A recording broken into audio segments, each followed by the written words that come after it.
بسم اللہ الرحمن الرحیم۔ السلام علیکم، ویلکم ٹو مہم کہانی۔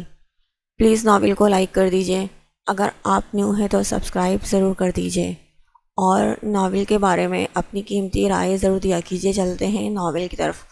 ایش ڈار نے اپنے موبائل پر وقت دیکھا، 2 بج چکے تھے۔ آج اس کی ایک اہم میٹنگ متوقع تھی۔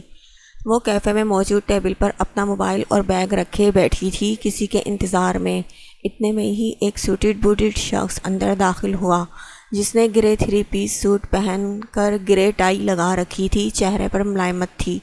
وہ چلتے ہوئے اس کے قریب آیا۔ ہائے سر، آئی ایم ایش ڈار۔ اس نے ہاتھ آگے کیا۔ Hello, I am Zaryar Khan. Zaryar نے اپنا تعارف کروایا۔ آپ کیا لیں گے، چائے یا کافی؟ اس نے آداب میزبانی ادا کی۔ Nothing thanks.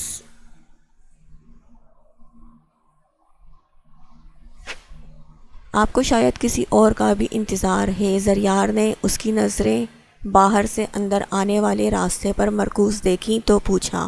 ابھی اس نے اتنا ہی کہا تھا کہ دروازے سے ایک شاندار پرسنالٹی والا شخص، جس نے ڈارک بلو پینٹ پر اسکائی بلو شرٹ اور ڈارک بلو ٹائی لگا رکھی تھی، کوٹ اپنے بازو پر منتقل کر رکھا تھا، بے نیازی سے شاہانہ چال چلتے ہوئے اسی کی طرف آ رہا تھا۔ اوف، اس عمر میں اتنے وجیح ہیں تو جوانی میں کیسے ہوں گے، ایش نے آنے والے کی پرسنالٹی سے متاثر ہو کر دل میں سوچا تھا۔ ہیلو۔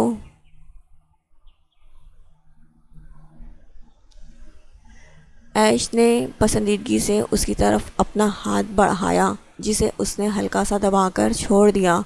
اس نے اپنا تعارف کرواتے ہوئے ہلکی سی مسکراہٹ زریار کی طرف اچھالی۔ جی تو ہم دونوں کو یہاں مدعو کرنے کی کوئی خاص وجہ؟ زیگن نے اپنی ازلی سرد انداز میں اس سے پوچھا۔ میں نے تو اپنے پی اے کو خان کنسٹرکشن کمپنی کے ساتھ میٹنگ فکس کروانے کے لیے کہا تھا۔ وہ پورے کانفیڈنس سے بولی۔ میں خان کنسٹرکشن کمپنی کا ہیڈ ہوں، زریار نے اس سے کہا، اور میں خان گروپس اینڈ انڈسٹریز کا۔ زیگن نے سپاٹ انداز میں بتایا۔ دراصل میں چاہتی تھی کہ ہماری کمپنیز مرج ہو جائیں اور اکٹھا کام کریں، اس سے ہم دونوں کو فائدہ بھی ہوگا، برابر پروفٹ بھی ملے گا۔ So sorry. اس سلسلے میں آپ کی میں کوئی مدد نہیں کر سکتا۔ دراصل میں اپنی کمپنی کو بھی سنبھال رہا ہوں اور میرے قریبی دوست ہیں شہریار صاحب، آج کل ان کی طبیعت ٹھیک نہیں، اسی لیے ان کی کمپنی کو بھی میں دیکھ رہا ہوں، تو میری طرف سے تو معذرت سمجھے، کیونکہ میں ایک ہی وقت میں اتنی ذمہ داریاں نہیں اٹھا سکتا، زریار نے کہا تھا۔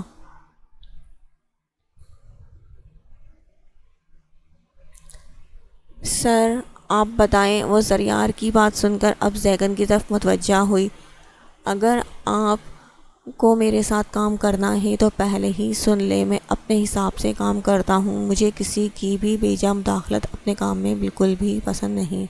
کام چوری سے مجھے سخت نفرت ہے، میرا اسٹاف بہت ہارڈ ورکنگ ہے، اور آپ کے آفس کا اسٹاف کیسا ہے یہ سب دیکھنا پڑے گا۔ ایک سب سے اہم بات، میں وقت کی پابندی کا عادی ہوں، میرے رولز ذرا سخت ہیں، اگر آپ میرے رولز کے حساب سے چلنا چاہیں تو موسٹ ویلکم۔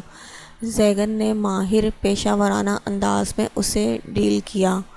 وہ پہلے ہی ان کی پرسنالٹی سے متاثر تھی، اب ان کے کام کرنے کے طور طریقے جان کر اور بھی متاثر ہوئی۔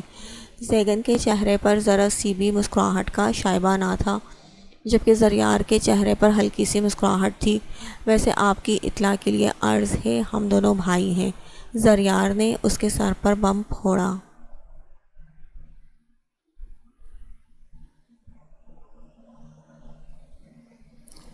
ریلی؟ رویے حلیے سے دونوں کو دیکھ کر ایک مشرق تھا تو دوسرا مغرب، ایک نرم مزاج اور دوسرا سخت گیر۔ Nice to meet both of you. وہ بھی ہلکے سے مسکرا کر بولی۔ مجھے آپ کی تمام شرائط منظور ہیں۔ اس نے زیگن کی طرف کانٹریکٹ پیپرز بڑھائے تو اس نے اس کو ریڈ کیے، ان پر اپنا سائن کر دیے، پھر ایچ ڈار نے بھی اپنے دستخط کیے تو پیپرز ایک طرف رکھے وہ آگے کی پلاننگ کرنے لگے، جبکہ زریار اب وہاں سے اٹھ کر باہر نکل گیا۔ اسے آج شہریار سے ملنے بھی جانا تھا، اس کے آفس کے کام کو لے کر کچھ بات کرنا تھی، ساتھ ساتھ عائشہ سے ملنے کا بھی سوچ رکھا تھا۔ جنت کافی دیر سے گرینڈ ہوٹل کی بیک سائڈ پر کھڑی تھی اور موبائل پر وقت دیکھ رہی تھی۔ وہ نقاب میں تھی۔ ایکسکیوز می، پیچھے سے اسے آواز آئی تو اس نے پلٹ کر دیکھا۔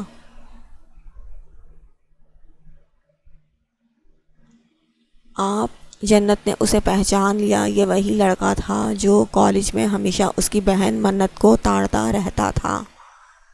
اسے شروع دن سے ہی اس لڑکے کی آنکھیں اور حرکات مشکوک لگتی تھیں۔ اس نے تمہیں کیوں بھیجا؟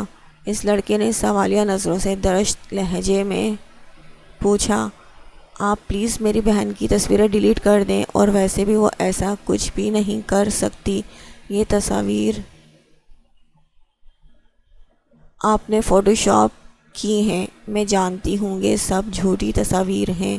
کیا ملے گا آپ کو اسے بدنام کر کے؟ آپ کے گھر بھی ماں بہن ہوں گی، کچھ تو شرم کریں۔ بہت ہی فضول بولتی ہو تم، اور مجھے فضول سننے کی عادت نہیں۔ چلو تمہاری وہ بیوقوف بہن نہ سہی، تم ہی سہی۔ اس لڑکے نے اپنے پاکٹ سے ایک کلوروفارم والا رومال نکال کر فوراً جنت کے منہ پر رکھا، اور کسی دوسرے انسان نے پیچھے سے آ کر اسے اپنے قبضے میں لیا تھا۔ وہ ان دونوں سے اپنا آپ چھڑوانے کے لیے خوب جھٹپٹائی، مگر دو مضبوط مردوں کے سامنے ایک کمزور عورت کی کہاں چلتی ہے۔ رات کے اندھیرے میں کسی کو بھی اس کارروائی کا پتہ نہیں چل سکا۔ وہ جنت کے ہوش و حواس سے بیگانہ وجود کو اپنے ساتھ لے گئے۔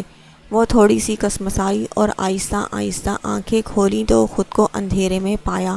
جیسے جیسے اس کے دماغ کے پردے پر پچھلا سین لہرایا، اسے اپنا ذہن مفلوج ہوتا نظر آیا۔ خوف کے باعث ادھر ادھر نظریں دوڑائیں، پر اندھیرے کے باعث کچھ نظر نہیں آیا۔ دروازے کی طرف بھاگی تو کسی وجود سے ٹکرائی، مانو کسی چٹان سے ٹکرائی ہو۔ خوف کے مارے الفاظ زبان کا ساتھ نہیں دے رہے تھے، مگر پھر بھی کچھ الفاظ زبان سے ادا ہوئے۔ کون ہو تم؟ وہ بمشکل بول پائی۔ تمہاری بہن کو اپنا کام نپٹانے کے بعد ان ساری لڑکیوں کے ساتھ اسمگل کرنے والا تھا، مگر تم بھی اچھی آپشن ہو۔ اس کی کمینگی اس کی آنکھوں سے صاف جھلک رہی تھی۔ جنت کے جسم میں سنسنی سی دوڑنے لگی۔ وہ اسے کھینچتے ہوئے کمرے سے باہر لے گیا، جہاں اس کے جیسی اور بھی لڑکیاں موجود تھیں، جو شاید ایسے لڑکوں کے جال میں پھنس کر یہاں پہنچی تھیں۔ وہ بھی جنت کی طرح سہمی ہوئی دیوار کے ساتھ لگے کھڑے ہوئے تھی اور روتے ہوئے اپنی قسمت پر ماتم کرنا تھی۔ چلو لڑکیوں، آگے جا کر تم سب کو بھی یہی کچھ کرنا ہے، کیوں نہ آج لائیو شو ہو جائے۔ وہ خباثت سے ہنسا، اس کے باقی ساتھی بھی ہنسنے لگے۔ ایس کے کا آرڈر ہے، آج رات ہی سارا مال جلد از جلد اسمگل کر دیا جائے۔ اس کے ساتھی نے آ کر اس کے کان میں کہا۔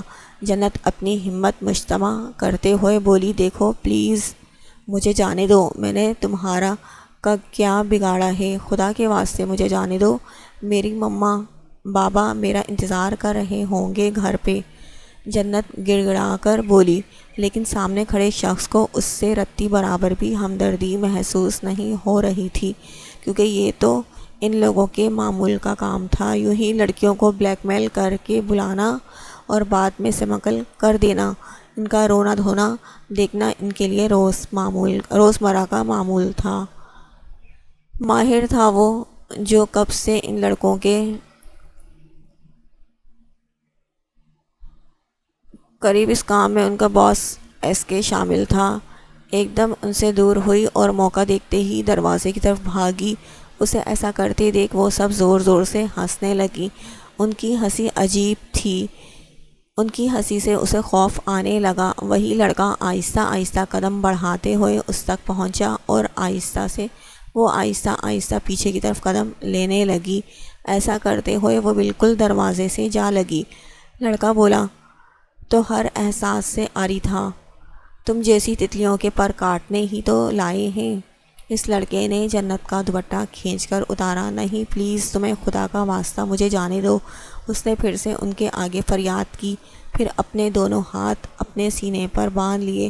ایک طرف کھڑے لڑکے نے اس کی ایک آستین کھینچ کر پھاڑ دی تو دوسری طرف والے نے ہنستے ہوئے دوسری طرف کی پھاڑ دی۔ یا اللہ، ایسی ذلت سہنے سے پہلے مجھے موت دے دے۔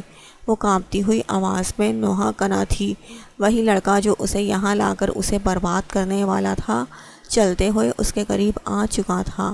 جنت کو دھکا دیے زمین پر پھینکا اور خود اس پر جھکا۔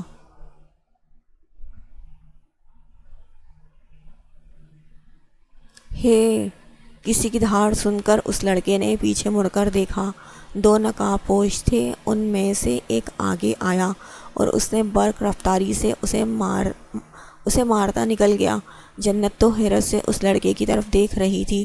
کچھ دیر پہلے وہ جس لڑکے سے عزت کی بھیک مانگ رہی تھی، اب وہ خود تڑپ تڑپ کر جان دے رہا تھا۔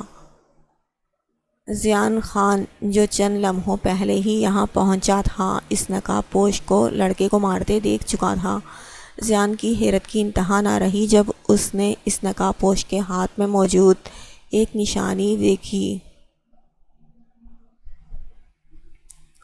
اس سے پہلے کہ ذیان خان اس نقاب پوش تک پہنچ پاتا، ایک دم وہاں اندھیرا چھا گیا اور کچھ لمحوں بعد جب دوبارہ وہ جگہ روشن ہوئی تو وہاں موجود سب لڑکے مر چکے تھے۔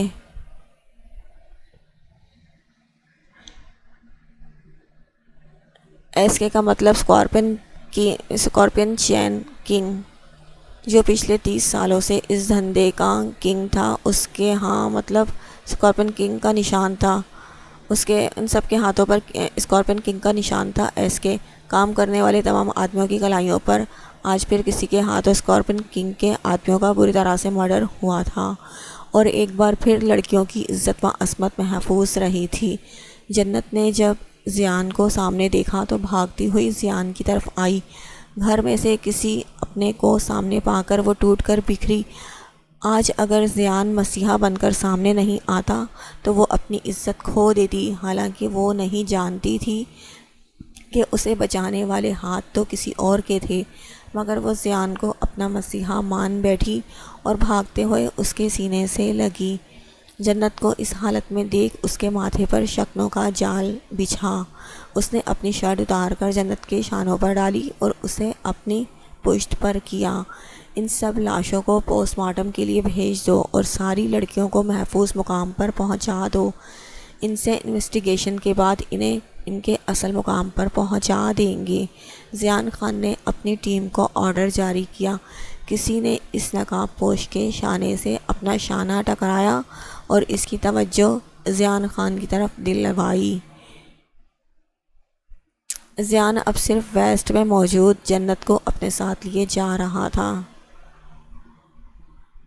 جواباً مقابل نے اسے گھور کر دیکھا۔ رات کافی بیت چکی تھی اور جنت کی ابھی تک واپسی نہیں ہوئی تھی۔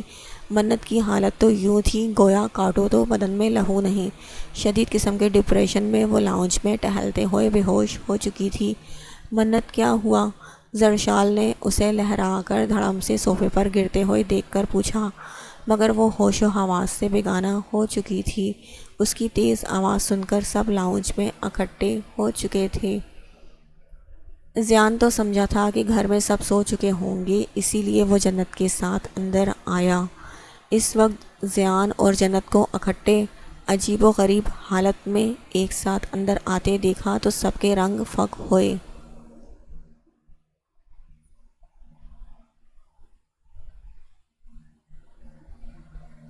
ذیان، تم دونوں اس وقت کہاں سے آ رہے ہو؟ بریرا نے سب سے پہلے آگے بڑھ کر اس کو زخمی نگاہوں سے دیکھ کر پوچھا تھا۔ ذیان، تمہیں ذرا بھی شرم نہیں آئی گھر کی بچی پر بری نظر رکھتے ہوئے؟ زیگن کی آواز گونجی۔ زمارے اور زرشال تو اپنی بیٹی کی لٹی ہوئی حالت دیکھ کر دل تھام کر رہ گئی تھی۔ زرشال نے بے ہوش منت کو وہیں چھوڑا، جنت کو اپنی باہوں میں بھرا جو ادموئی سی تھی اور کچھ بھی سوچنے سمجھنے کی صلاحیت سے محروم تھی۔ اس کو تو جیسے کچھ دیر پہلے ہوئے تمام واقعات کی وجہ سے زبان پر قفل لگ گیا تھا۔ کانوں میں مختلف آوازیں سنائی دے رہی تھیں مگر کون کیا کہہ رہا تھا کچھ بھی سمجھ نہیں آ رہا تھا۔ ذیان کو سب کی چپتی ہوئی نظریں برداشت کرنا دوبر لگا۔ اپنے اوپر الزام لگتے دیکھ وہ اندر ہی اندر خوب تلملایا۔ اسے اپنے ضبط کی تنابیں ٹوٹتی ہوئی محسوس ہوئیں جب اس نے گھر والوں کو اپنے بارے میں غلط فہمی کا شکار ہوتے دیکھا، صرف اور صرف اس لڑکی کی وجہ سے۔ ذیان نے تنفرزدہ نگاہ جنت پر ڈالی جو اس کے کردار کو سب کے سامنے کیا سے کیا بنا گئی تھی۔ وہ چاہتا تو بول سکتا تھا، سب کو سچ بتا سکتا تھا، اسے جنت کیسے اور کس حال میں کہاں ملی، مگر وہ اس خدا سے ڈر گیا تھا جس نے فرمایا تھا کہ اگر کسی کے عیب کا پردہ رکھو گے تو خدا تمہارے عیبوں کی پردہ پوشی فرمائے گا۔ اس نے خاموش رہ کر اس کی عزت بچائی مگر اپنے کردار کو مشکوک کر گیا۔ آپ ہی میری بیٹی زرشال سے شکوہ کناں نگاہوں سے بریرہ اور زریار کو دیکھا جو اپنے بیٹے کی گئی حرکت کی وجہ سے خود کو زمین میں دھنستا ہوا محسوس کر رہے تھے۔ ذیان کو اپنے بابا کا فیصلہ سن کر گویا جیسے سانپ سونگھ گیا ہو، وہ اپنی جگہ ساکت رہ گیا اور پھر مٹھیاں بھینچ کر خود پر قابو پانا چاہا مگر نہ رکھ سکا۔ اس سے پہلے کہ وہ سب اگل دیتا وہ لمبے لمبے ڈگ بھرتا اپنے کمرے میں چلا گیا اور دھاڑ کی آواز سے دروازہ بند ہوا جس کی آواز پورے گھر میں گونجی۔ زناش نے منت کے منہ پر پانی کے چھینٹے مار کر اسے ہوش دلایا۔ ہوش میں آنے کے بعد کا منظر اسے ایک بار پھر سے دہلا گیا۔ زمارے مجھے معاف کر دو، زریار نے شرمندگی سے زمارے کے شانے پر ہاتھ رکھے کہا۔ آج پہلی بار زمارے کی آنکھیں نم ہوئیں اپنی بیٹی کی حالت پر۔ وہ سر جھکائے بنا بولے جنت کو اپنے ساتھ روم میں لے گئے۔ جنت بالکل خاموش تھی، کچھ دیر چھت کو گھورتی رہی پھر آنکھیں موند گئی۔ زرشال اور منت اس کی حالت پر تڑپ کر رہ گئی۔ جنت میں کبھی بھی خود کو معاف نہیں کر پاؤں گی، اس سب کی ذمہ دار صرف میں ہوں، نہ جانے تمہارے ساتھ کیا ہوا ہوگا۔ منت نے اس کا ہاتھ پکڑ کر بھیگے ہوئے لہجے میں کہا۔ آج رات حویلی میں ایسی خاموش رات تھی جیسے اس گھر میں کوئی ذی روح موجود نہ ہو۔ ہر کوئی اپنی اپنی جگہ گمسم تھا اور اپنی اپنی سوچوں میں ڈوبا ہوا، نہ جانے آنے والا کل اور کون سی قیامت ڈھانے والا تھا ان حویلی کے مکینوں پر۔ ہیر کہاں ڈھونڈوں تمہیں؟ حسام آنکھوں پر ہاتھ رکھے ہیر کے بارے میں سوچ رہا تھا۔ بیڈ پر آڑا ترچھا اس طرح سے لیٹا ہوا تھا کہ اس کی ٹانگیں نیچے لٹک رہی تھی۔ وہ اپنی سوچوں میں اتنا گم تھا کہ اسے دروازہ کھلنے کی آواز بھی سنائی نہیں دی۔ زائشہ دروازہ کھول کر جب اندر آئی تو حسام کو بے سکونی سے لیٹے دیکھ اس کے پاس آئی اور اس کے پاؤں شوز سے آزاد کیے۔ اب اس کی جرابیں اتارنے لگی تھی کہ حسام نے اپنے پاؤں پر کچھ محسوس کیا تو فوراً آنکھوں سے ہاتھ اٹھایا۔ زائشہ یہ کیا کر رہی ہو؟ اس نے فوراً اپنے پاؤں پیچھے کیے۔ میں نے سوچا تم، میرا مطلب آپ، وہ مخمصے کا شکار ہوئی کہ اسے کیسے مخاطب کرے۔ پہلے تو وہ اسے تم کہتی تھی مگر اب رشتہ بدل چکا تھا، اسی لیے آپ کہنے کی کوشش کر رہی تھی۔ اپنے دوپٹے کے کنارے کو انگلیوں کے گرد لپیٹتے ہوئے بولی۔ تمہیں جو بھی کمفرٹیبل لگے تم وہی کہہ سکتی ہو، مجھے برا نہیں لگے گا۔ وہ اسے مشکل سے نکال کر اپنے آرام دہ سوٹ لیے واش روم کی طرف بڑھ گیا جو زائشہ نے پہلے سے ہی اس کے لیے نکال کر رکھا تھا۔ واپس آیا تو زائشہ اپنی طرف کروٹ کے بل لیٹ چکی تھی، وہ بھی اپنی جگہ پر دراز ہو گیا۔ دونوں کی آنکھیں بند تھیں مگر دونوں جاگ رہے تھے۔ کمرے میں ہموس خاموشی کا پہرا تھا۔ دو نفوس کی سانسوں کی مدھم آواز تو تھی مگر زبان کہیں کھو گئی تھی۔ آخر کو بات بھی کیا کرتے، کہنے کے لیے دونوں کے پاس کچھ بھی نہیں تھا۔ وہ دونوں پہلے دن کی طرح آج بھی اتنے ہی دور تھے جیسے ندی کے دو کنارے جو شاید ہی کبھی مل پائیں۔ زائشہ اس کے سب کام خود کرتی اور باقی کا گھر بھی سنبھال چکی تھی۔ حسام نے اپنی ڈیوٹی کے ساتھ ساتھ ہیر کو بھی ڈھونڈنا ترک نہیں کیا تھا۔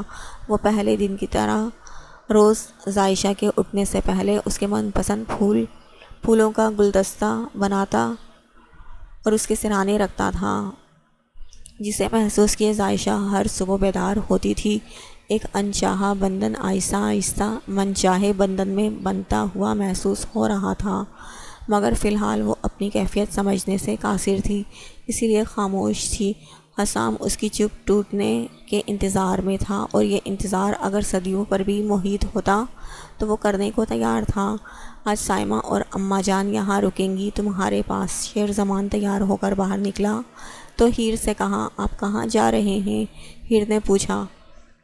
میری پرنسس نے یہ بیویوں والے سوال کب سے پوچھنے شروع کیے؟ آپ نے ہی تو کہا ہے کہ اب میں آپ کی بیوی ہوں، تو اسی لیے پوچھا۔ وہ معصومیت سے منہ پھلا کر بولی، جیسے اسے شیر زمان کی بات بری لگی تھی۔ بیویاں تو اور بھی بہت کچھ کرتی ہیں۔ شیر زمان جو موبائل یوز کر رہا تھا اس کے جواب میں سر اٹھا کر زمائنی انداز میں کہا۔ شیر زمان تو اس کی معصومیت پر اش اش کر اٹھا۔ پھر کبھی بتاؤں گا، آج زیان اور جنت کا نکاح ہے، وہیں جا رہا ہوں۔ مما کی کال آئی تھی، مجھے بھی جانا ہے۔ وہ خوشی سے بھاگتی ہوئی شیر زمان کے قریب آئی اور اس کے بازو سے لپٹ کر فرمائشی انداز میں بولی۔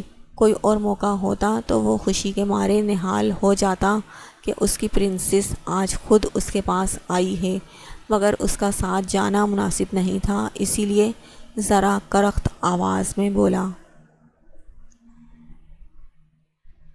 تم کہیں نہیں جا رہی، گھر رہ کر میرا انتظار کرو، رات کو آ جاؤں گا، کھانا کھا کر وقت سے سو جانا، سائمہ سسٹر کھانا بنا دیں گی۔ وہ اس کا گال تھپتھپا کر بولا۔ اس نے زور سے دروازہ بند کیا۔ شیر زمان تعصب سے سر ہلاتے ہوئے باہر نکل گیا۔ حویلی سے جب زیگن کی کال شہریار کو آئی تھی کہ آج زیان اور جنت کا سادگی سے نکاح کر رہے ہیں اور آپ سب بھی آ جائیے، یہ بات سن کر شہریار کو بہت برا لگا۔ زیگن نے اس سے معذرت کی، شہریار ہم سب بھی ہیر اور ابتسام کی گمشدگی پر بہت پریشان ہیں، مگر حالات ہی کچھ ایسے ہو گئے تھے کہ ہمیں یہ قدم اٹھانا پڑا، ہو سکے تو باقی سب کو بھی ساتھ لے آنا۔ شہریار جانا تو نہیں چاہتا تھا، مگر اب رشتہ داری تھی تو جائے بنا گزارا نہیں تھا۔ شہریار نے زیگن سے اتنی جلدی نکاح کی وجہ نہیں پوچھی اور نہ ہی زیگن نے اسے تفصیل بتائی، تو شہریار نے بھی کریدنا مناسب نہیں سمجھا اور گھر میں سب کو شام نکاح میں جانے کے لیے کہہ دیا۔ بریرہ کے دل میں شروع سے ہی جنت کو لے کر کچھ ارمان تھے، وہ اسے اپنے زیان کی دلہن بنانا چاہتی تھی، مگر یہ سب اس طرح سے ہوگا یہ کبھی بھی اس نے سوچا نہیں تھا۔ وہ دوپہر کو مارکیٹ گئی اور نکاح کے لیے ایک خوبصورت کامدار لہنگا اور ساتھ میچنگ چوڑیاں اور زیورات لے کر آئی۔ زرشال سب ٹھیک ہو جائے گا، بریرہ نے اس کا ہاتھ تھام کر تسلی آمیز انداز میں کہا اور منت کی طرف چیزیں بڑھائی۔ مولانا صاحب کچھ دیر میں آتے ہی ہوں گے، تم جنت کو تیار کرو اچھے سے، یہ سب سامان لے جاؤ۔ ہر لڑکی کی خواہش ہوتی ہے ایسے وقت میں سجنے سنورنے کی، جنت کے بھی کچھ خواب کچھ خواہشات ہوں گی، سب نہیں تو کچھ تو پوری ہونی چاہیے نا۔ زرشال اور بریرہ آپس میں بات کرنے لگیں تو منت وہاں سے سامان لے کر جنت کے روم میں آئی۔ مجھے معاف کر دو جنت، وہ شرمندگی سے بولی۔ منت تم سوچ بھی نہیں سکتی، اگر زیان وہاں نہیں آتے تو کیا ہوتا، مجھ پر آئی مصیبت تم نے اپنے سر لی اور بدلے میں ایک لفظ بھی نہیں کہا، تمہارا یہ احسان کبھی چکا نہ پاؤں گی، اگر میں چکانا چاہوں بھی تو چکا نہیں سکتی۔ منت کیسی باتیں کرتی ہو، بہنوں میں احسان نہیں ہوتا، اصل احسان تو میرے مسیحا میرے زیان کا ہے، جنہوں نے سب کے سامنے میری عزت رکھی، وہ ممنون انداز میں بولی اور آنکھیں بھیگنے لگی کل کے واقعے کو یاد کر کے۔ اچھا جی، اب میرے زیان کب سے ہو گئے؟ وہ منت نے اسے چھیڑا۔ منت مجھے تمہاری بددعا لگ گئی، میری شادی زیان سے ہو رہی ہے، زیان سڑو سے ہو رہی ہے۔ وہ روتے ہوئے ہنسی تو آنکھیں بھیگ رہی تھی مگر چہرہ خوش دکھائی دے رہا تھا۔ ہنسی اور غمی کا ملن بھی خوشنما تھا۔ چلو باقی باتیں بعد میں کریں گے، جلدی سے تیار ہو جاؤ، بڑی مما نے یہ ڈریس دیا ہے تمہارے لیے، دیکھو کتنا پیارا ہے۔ منت بھی اپنی آنکھیں پونچھ کر بولی۔ بے شک گھر کا ماحول سازگار نہ تھا، مگر انہیں غموں میں سے خوشیاں کیسے چنی جاتی ہیں یہ اچھے سے آتا تھا۔ زیان کہاں ہے؟ نکاح کا وقت ہو گیا ہے، زریار نے بریرہ سے پوچھا۔ ابھی کال کر کے پوچھتی ہوں، اگر یہ لڑکا ٹھیک وقت پر گھر نہیں پہنچا تو آج اس کی خیر نہیں میرے ہاتھوں۔ آ جائے گا، کہاں جانا ہے اس نے؟ زیان کہاں ہو، جلدی گھر آؤ، ماما بابا کو بتا دیں کہ انہوں نے یہ جو زبردستی کا فیصلہ میرے سر تھوپا ہے اس کا انجام بہت برا ہوگا۔ وہ فون ریسیو کرتے ہی بھڑک اٹھا۔ زیان، یہ تم کیسے بات کر رہے ہو مجھ سے؟ ساری شرم و لحاظ بھلائے بیٹھے ہو، کوئی مینرز نہیں تم میں؟ یہ تمیز سکھائی ہے میں نے تمہیں؟ بریرہ نے اس کے لب و لہجے میں درشتگی محسوس کی تو غصے سے کہا۔ جلدی گھر پہنچو، کہتے ہی بریرہ نے کال بند کر دی۔ آ رہا ہے، آپ چلیں باہر، سب انتظار کر رہے ہوں گے۔ کچھ دیر بعد زیان عام سے حلیے میں چیک والی شرٹ اور جینز پہنے گھر میں داخل ہوا تو سب وہیں موجود تھے۔ حسام، ضامن اور شیر زمان 3 سیٹر صوفے کے پیچھے کھڑے تھے، جبکہ اس صوفے پر زمارے زر شال عروسی لباس میں ملبوس گھونگھٹ اوڑھے جنت بیٹھی تھی۔ دوسرے صوفے پر بریرہ، زریار اور ساتھ منت بیٹھی تھی۔ زیگن زناج 2 سیٹر صوفے پر بیٹھے تھے، 1 سیٹر پر مولانا صاحب براجمان تھے۔ منت فوراً اٹھ کر پیچھے ہوئی اور زیان کو بیٹھنے کے لیے جگہ دی۔ کچھ ہی دیر میں ایجاب و قبول کے بعد سب نے ان کی نئی زندگی کی دعا کی۔ جنت اور زیان کو ایک صوفے پر بٹھا کر انہیں مٹھائی کھلائی۔ منت نے اپنے موبائل سے زیان اور جنت کی کئی یادگار تصویریں لے ڈالی، جس میں جنت سر جھکائے ہوئی تھی اور زیان کے چہرے پر سر تاثرات سجائے ہوئے تھا۔ مولانا صاحب کے چلے جانے کے بعد آہستہ آہستہ سب وہاں سے اٹھ گئے۔ شہریار اپنی فیملی سمیت گھر واپس چلا گیا۔ عائشہ نے بھی وہاں رکنا مناسب نہیں سمجھا اور حسام، یمنا اور شہریار کے ساتھ واپس آ گئی۔ گھر میں سب اپنے اپنے روموں میں چلے گئے تھے تو منت نے اسے بریرہ کے کہنے پر زیان کے کمرے کے دروازے تک چھوڑ دیا۔ وہ آہستگی سے چلتے ہوئے اپنے بھاری بھرکم لہنگے کو سنبھالے ہوئے اندر آئی، کیونکہ نکاح سے کچھ دیر پہلے ہی منت نے اسے تازہ مہندی لگائی تھی جو ابھی گیلی تھی۔ وہ بھاری لہنگا نہیں اٹھا پا رہی تھی، فرش کو چھوتا ہوا لہنگا اس کے پاؤں میں اٹک رہا تھا۔ وہ اس کمرے کا جائزہ لینے لگی۔ آج یہ کمرہ کہیں سے بھی نئے شادی شدہ جوڑے کا نیا کمرہ نہیں لگ رہا تھا۔ کسی قسم کی کوئی سجاوٹ نہیں کی گئی تھی، دیکھنے میں بہت ہی خوبصورت اور عالیشان ہر طرح کی آسائش کا سامان موجود تھا۔ شاہانہ فرنیچر اور دیوار پر لگے پردے اس کی خوبصورتی کو بڑھا رہے تھے۔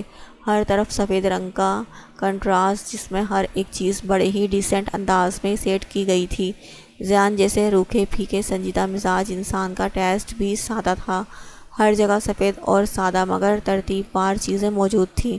بک شیلف بھی ترتیب وار سجائی گئی تھی۔ کمرے میں اس کی اندلاج تصویر تھی جس میں وہ ہلکے سے مسکرا رہا تھا۔ اس کی تصویر دیکھ کر جنت کے چہرے پر ایک خوشنما مسکراہٹ آ ٹھہری۔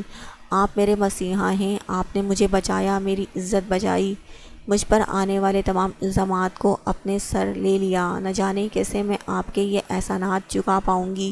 زیان دروازہ کھول کر اندر آیا۔ جنت سر جھکائے وہیں کھڑی تھی، شوز اور ساکس اتار کر بے ترتیبی سے پھینکے۔ وہ تو چیزوں کو اپنی جگہ پر رکھتا تھا، مگر آج ان چیزوں کی طرح اس کا دماغ بھی انتشار کا شکار تھا۔ اب وہیں کھڑے رہو گی یا آگے قدم بڑھانے کی زحمت کرو گی؟ کنگ سائز بیڈ پر بڑے سکون کے ساتھ لیٹے، اپنے بازو سر کے نیچے باندھے ہوئے نیم دراز زیان نے سرد لہجے میں اسے حکم دیا۔ جنت اس کے حکم کی تعمیل کرتے ہوئے چھوٹے چھوٹے قدم اٹھاتے ہوئے آگے بڑھ رہی تھی۔ دل تیزی سے دھڑک رہا تھا، قدم ڈگمگا رہے تھے، لیکن لڑکھڑاتی ہوئی وہ اس کے پاس پہنچی۔ بیٹھو یہاں، اس کی کلائی کھینچ کر اسے بیڈ پر گراتے ہوئے بولا کم دھاڑا زیادہ تھا۔ وہ اپنی شرٹ کے بٹن کھولتے ہوئے اسے سر سے لے کر پاؤں تک گھور رہا تھا۔ نہ جانے اس کے من میں کیا چل رہا تھا، اس کی نظروں کی تپش سے اس کا جسم کانپ رہا تھا۔ جنت خود میں سمٹ رہی تھی، اس کے دونوں ہاتھ کانپ رہے تھے۔ اس راستے پر جاتے ہوئے ہاتھ پاؤں نہیں کانپے؟ اس نے پہلا طنز کا نشتر چلایا۔ جنت نے اس کی بات پر نظر اٹھا کر اسے دیکھا۔ یہ ایسے کیوں کانپ رہے ہیں میرے چھونے سے؟ اس کے ہاتھوں کو اپنے دونوں ہاتھوں میں لے کر اب وہ سیدھا ہو کر بیٹھا، جو ہلکا سا نیم دراز تھا۔ جنت کے ہاتھوں پر تازہ مہندی سے ضیاء کے ہاتھ بھی رنگ گئے۔ ضیاء نے اپنے ہاتھ سفید بیڈ شیٹ سے بے دردی سے رگڑ ڈالے۔ وہاں یہی سب تو کرنے گئی تھی، آج میں تمہیں بتاتا ہوں وہاں کیا ہونے والا تھا تمہارے ساتھ۔ وہ ضیاء کے ہاتھ جھٹک کر فوراً پیچھے ہوئی۔ ضیاء نے اس کا سیفٹی پن سے سیٹ کیا دوپٹہ کھینچ کر فرش پر پھینکا۔ جنت کا چہرہ پسینے سے بھیگ چکا تھا۔ موسم تو ٹھنڈ کا تھا، لیکن ضیاء کی نظروں کی تپش اور آواز کی سرد مہری تھی جو اسے پسینے سے شرابور کیے ہوئے تھی۔ جنت کے بندھے ہوئے بالوں کی ہائی بن کو اس نے جھٹکے سے اپنی مٹھی میں بھرا۔ جنت کے منہ سے سسکی نکلی۔ بس اتنے میں ہی وہ استہزائیہ انداز میں ہنسا۔ یوں ہی اس نے اس ہائی بن کو کھولا۔ اس کے ریشمی گھنے بالوں کی لٹیں سرک کر آگے کی طرف آ گئی تھیں، جسے ضیاء نے انگلی پھیرتے ہوئے بڑے پیار سے انگلی پر لپیٹا۔ اب آہستہ آہستہ اس کے بالوں کو سہلا رہا تھا۔ جنت کی آنکھیں بند تھیں۔ پورا ہاتھ اب جنت کے بالوں میں تھا، جہاں ایک جھٹکے سے اسے کھینچا۔ اچانک سنبھل سے جنت کی بے ساختہ چیخ نکلی، مجھے درد ہو رہی ہے۔ اس کی گرفت اب بالوں پر مضبوط ہونے لگی تھی، جسے سہنا مشکل ہو رہا تھا۔ یہی تو میں چاہتا ہوں، تمہیں تکلیف ہو، تمہیں اپنے وجود سے گھن آئے جیسے مجھے اپنے وجود سے ہو رہی ہے۔ تمہیں کیا لگتا ہے میں تمہیں اپنے سامنے بٹھا کر تمہارے حسن کے قصیدے پڑھوں گا؟ تمہیں عزت و مان دوں گا، اپنی زندگی میں جگہ دوں گا، تم جیسی لڑکی سے یہ سیج سجاؤں گا۔ اگر واقعی میں تم ایسا سوچ رہی ہو تو لعنت ہے تمہاری سوچ پر۔ کیا نہ تھا اس کے لہجے میں شدید نفرت، طنز اور ازدہو کی سی پھنکار تھی۔ تم نے میرے ہی ماں باپ، میرے گھر والوں کی نظر میں میرا کردار مشکوک کر دیا۔ تمہاری عزت اور میری عزت خاک۔ ضیاء کی عزت کردار جائے بھاڑ میں، میری عزت تو بچ گئی ہے نا؟ یہی سوچا تھا۔ وہ اسے گردن سے دبوچ کر غرایا، پھر اسے دھکا دے کر بستر پر گرا گیا۔ اپنی شرٹ سے اس کے دونوں ہاتھ باندھ کے بیڈ کے اوپر باندھ دیے۔ غصہ انسان کی عقل کو کھا جاتا ہے، سوچنے سمجھنے کی صلاحیت مفقود ہو جاتی ہے، اور یہی سب ضیاء کے ساتھ بھی ہوا۔ وہ غصے میں صحیح غلط کی تمیز بھول گیا تھا۔ چھوڑو مجھے، یہ کیا کر رہے ہو؟ اس کی آواز حلق میں اٹک رہی تھی، وہ خود کو چھڑوانے میں ناکام ہو چکی تھی۔ مجھے چھوڑ دو پلیز، اس نے لرزتی ہوئی آواز میں کہا۔ کل خاموشی سے میرا تماشا دیکھتی رہی، یہ زبان نہیں کھلی نا، تو اب کیوں؟ وہ اسے زور سے بستر پر پڑکتے ہوئے پھنکارا تھا۔ اب بھی اس زبان کو بند ہی رہنے دو ضیاء، پلیز مجھے جانے دو۔ وہ اس کے خوف سے کانپتے ہوئے بولی، مگر وہ اس کی ایک نہ سنتے ہوئے فرش پر نیچے گرا۔ اس کا زرتار آنچل کا ایک گولا سا بنا کر اس کے پاس آیا اور اس کے جبڑے کو اپنی مٹھی میں بھر کر کھولتے ہوئے اس میں جنت کا دوپٹہ ٹھوس گیا۔ ضیاء نہیں، میں سب کو بتا دوں گی، shut up, just shut up. وہ دھاڑا۔ جنت کو منہ بند ہونے سے سانس لینے میں دشواری ہوئی۔ وہ ناک سے اونچی اونچی سانس کھینچنے کی کوشش کر رہی تھی۔ اور تم کیا سمجھی تھی میرے جذبات کو کچلنے کے بعد میں تمہیں ایسے ہی جانے دوں گا؟ میں تمہارا وہ حال کروں گا کہ تم زندگی میں اس قابل نہیں رہو گی کہ پھر کسی ایسی جگہ جاؤ جہاں تم کسی اور کے کردار کو مشکوک بنا کر خود سرخرو ہو جاؤ۔ پلیز مجھے جانے دو۔ وہ لبوں سے تو کہنے کے قابل نہ تھی، مگر آنکھوں میں یہی فریاد تھی۔ وہ اس وقت ہوش میں کہاں تھا؟ اس وقت تو وہ ڈنک کھایا ہوا زہریلا سانپ بن چکا تھا، جو بھوک میں اپنے ہی بچوں کو نگل جاتا ہے، جیسے وہ آج اپنے گھر کی عزت کو روننے چلا تھا۔ تم ان غنڈوں کی رکھیل بننے گئی تھی نا وہاں، اب تم رکھیل بنو گی میری، سنا تم نے؟ میری، زیان نے تکیے سے لگا جنت کا آنسوؤں سے تر چہرہ اپنی طرف کھینچا تھا۔ جو تم بننا چاہتی تھی وہی بناؤں گا تمہیں، آخر تمہاری خواہش بھی تو پوری کرنی ہے۔ تمہاری خواہش پوری کرنا مجھ پر فرض ہے۔ وہ استہزائیہ انداز میں ہنسا۔ یہ لو میری طرف سے منہ دکھائی۔ زیان کی یہ سائٹ تو اس نے کبھی نہیں دیکھی تھی جو اسے آج دیکھنے کو ملی تھی۔ آج وہ کتنا خوش تھی اس کے ساتھ نئے بندھن کے بننے پر۔ وہ تو اسے اپنا مسیحا مان بیٹھی تھی، کیا پتہ تھا اس کا یہی مسیحا اس کی عزت سے کھیل جانے والا تھا۔ ایک ہی دن میں اس نے زیان کے حوالے سے کتنے خواب سجائے تھے، کیا پتہ تھا وہ ایک ہی پل میں اس کے تمام خوابوں کو چکنا چور کر دے گا۔ تمہاری ہمت بھی کیسے ہوئی میرے ہی کردار کو مشکوک کر کے مجھ ہی سے شادی رچانے کی؟ زیان نے اس کے گال پر زوردار تھپڑ مارا تھا۔ جنت کی آنکھوں کی پتلیاں حیرت سے پھیلیں۔ زیان نے پھر اسے اس کے بالوں سے پکڑ کر اٹھایا تھا اور ایک اور تھپڑ مارا تھا۔ اس کا سر بیڈ کی سائڈ ٹیبل پر لگا۔ اس کے سر سے خون بہنے لگ گیا تھا۔ میرے اندر کے حیوان کو تم نے جگایا ہے، جب تک یہ تمہیں برباد نہیں کر دے گا اسے چین نہیں آئے گا۔ جنت نفی میں سر ہلا رہی تھی۔ اس نے پوری کوشش کی کہ خود کو اس کی مضبوط ترین آہنی گرفت سے آزاد کروانے کے لیے۔ زیان خان آج اسے سچ میں اپنی بیوی کے بجائے ایک رکھیل سمجھ رہا تھا۔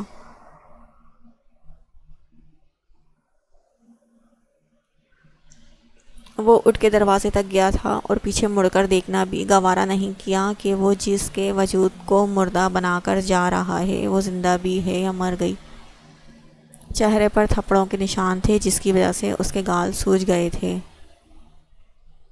اور اس کی آنکھیں کتنی دیر تک چھلکتی ہوئی تکیا بھگوتی رہیں۔ کنپٹی سے نکلتا ہوا خون بھی سوکھنے لگا تھا۔ تم ابھی تک سوئی نہیں؟ شیر زمان واپس آیا تو ہیر کو لاؤنج میں بیٹھے ہوئے دیکھ کر پوچھا تھا۔